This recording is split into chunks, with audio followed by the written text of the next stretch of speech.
What's going on, y'all? Machiavelli Mills TV. So look, y'all, yesterday a group of terrific NBA players went into the Hall of Fame. Ben Wallace, Paul Pierce, Chris Webber, and also Chris Bosh, right? And so when it was announced that Chris Bosh was going into the Hall of Fame, I saw a lot of disrespect being shown to Chris. Like, people were saying, like, Chris was just above average.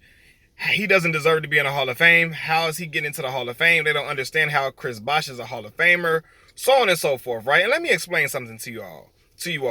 If you don't believe that Chris Bosh is a Hall of Famer, either you drunk, you high, you're stupid, you all three, or you just are not knowledgeable about basketball, right? And I'm gonna just break it down like this.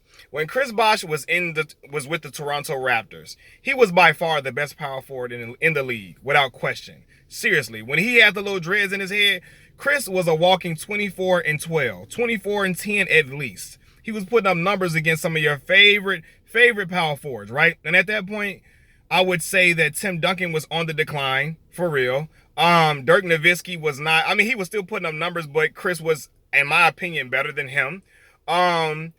Statistically speaking, he was better than Kevin Garnett at that point. And when he left Toronto, he was nearly, if not in all, he was like number one in all statistical categories for the Toronto Raptors franchise. That lets you know he was carrying that franchise on their back, and he was leading them to postseason runs time and time again. Chris was exceptional, right? From being able to have post moves to the fact that he was probably one of the first stretch bigs that we really saw at that point. Like, he would dominate in today's NBA with his ability to knock down shots and space the floor where he was hitting three after three after three, right? I mean, the man was he had a terrific arsenal, and he was a hard-nosed player as well.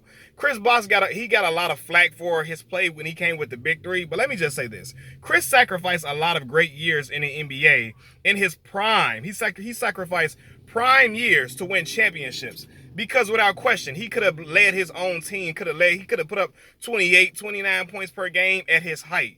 Without question, because he was just that skilled. However, he wanted to win championships. Went to the Miami Heat, became the third option, averaged 16, 17 a game and 10 rebounds, which is more than solid. But he played his role on all those teams with the Miami Heat. Of course, you remember Bosh with the rebound, kicks it out to Ray Allen. Bang! You remember that call. If Chris Bosh don't get that rebound, tip that rebound to itself and kick it out to Chris Bosh, the Miami Heat do not win another championship. They do not repeat as NBA champions. Chris Bosh sealed the deal for that. I remember he came up big so many times against the Indiana Pacers, right? He hit clutch shot after clutch shot. He was hitting big time shots. He was able to get secure rebounds, blocking shots, so on and so forth. So he proved his worth as an NBA player, and I was always impressed with his abilities, man. The man really, he really could have went to any team he wanted to and put up 30, like I said, 28, 29, 30 points a game, but he went to the Miami Heat and sacrificed those years in order to win championships. Not to mention, the man is an 11-time NBA All-Star. I don't think y'all understand how hard that is to do, especially back in that era. Back in that time, you really had to be a monster to get All-Star nods. You couldn't just be on a good winning team and average 13 and 10. Like, no. You had to be a dog. Chris was a dog. 11-time NBA All-Star?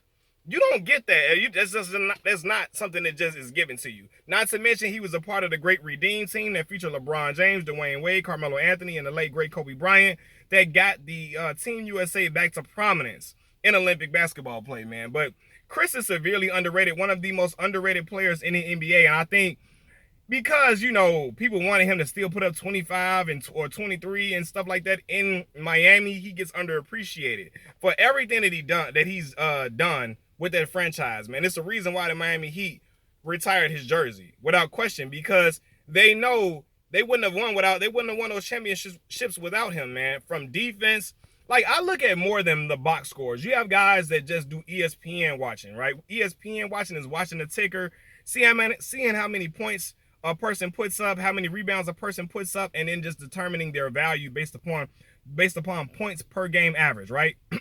It's a reason why you remember guys like Chris Bosh and you don't remember guys like Kevin Martin, right? Kevin Martin was a really great scorer, right? But he was a great scorer on bad Sacramento King teams. And so if you're looking at the ticker, you'd be like, damn, Kevin Martin probably, top 10 player of his era, and he wasn't. Right? Because it's more to basketball than just scoring. And that's no disrespect or no slight to Kevin Martin. Y'all know, all the NBA heads that watch the Sacramento Kings, no slight to him, but like Chris Bosh really played his role, and he played his role well. He did all the dirty work and all the hard things all the things that are not easy to do on a championship team, man. He sacrificed a whole lot to win those chips, man. And his worth was proven because Miami Heat and his offered him what, $112 million after LeBron James left. And his agent, shout out, rest in peace to the late great Henry Thomas. Henry Thomas helped him secure that bag. But Chris was worth that, man. Chris was really a talent, man. And I honestly feel like if it wasn't for those blood clots in his lungs, because that's ultimately what derailed his career early, he had to retire at age 31. If Chris could have played into his 30s to 36, 37 like LeBron James, can you imagine the type of numbers that he would still be putting up to this day? Especially in an era where bigs are all out on the perimeter. He would have dominated, man. Like, he really would have put in, like, he would have put up numbers on these dudes, man. Even as he gotten older, he was 31 years old, still prime and young, still with a lot of basketball left to play, man. And it always sucks that it hurts that he wasn't able to reach his maximum potential. But in the small window that we saw Chris, to be an 11-time NBA All-Star, to be I forgot how many All-NBA teams he made, but it was a nice amount of All-NBA teams that he made.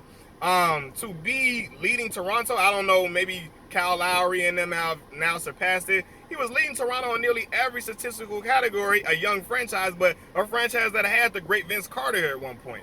So it just shows you all that Chris brought to a team and put out on the table, man. Nothing but pure heart, pure hustle, and just sacrificing, man. Like, did all the dirty work that the Miami Heat needed to be done. I watched a highlight clip of him hitting game-winning shot off of three-pointers. Seriously, pump faking. He was just a smooth dude, smooth big, man. Could do everything that you asked him to do and then some. And they wouldn't have beat the Indiana Pacers with Roy Hibbert and David West and all of them without Chris Bosh, man. Chris was, seriously, I remember he got hurt in one of them series. I was like, oh my God, man. And Chris was trying to play still trying to play and give big minutes to the Heat to get rebounds that they needed. He was always able to secure boards and put it right back up and finish. He could finish plays, finish through contact, so on and so forth to get and one plays. And those who watch basketball recognize how important it is for a player to be able to finish through contact, because sometimes teams need those points, man. You can't leave points on the table, and that's something that he didn't do, man. Could knock down free throws, was just a reliable guy. So for all the flag and all the, I see when people laugh at Chris Bosh pouring the champagne all over his face and all of that, he got all the flack for that, but he did his job and did more than that in an exceptional way, man. Machiavelli Mills TV, I'm done. Peace. Thank y'all for watching. Like the video, subscribe to the channel, leave comments. I appreciate y'all. I'm gone.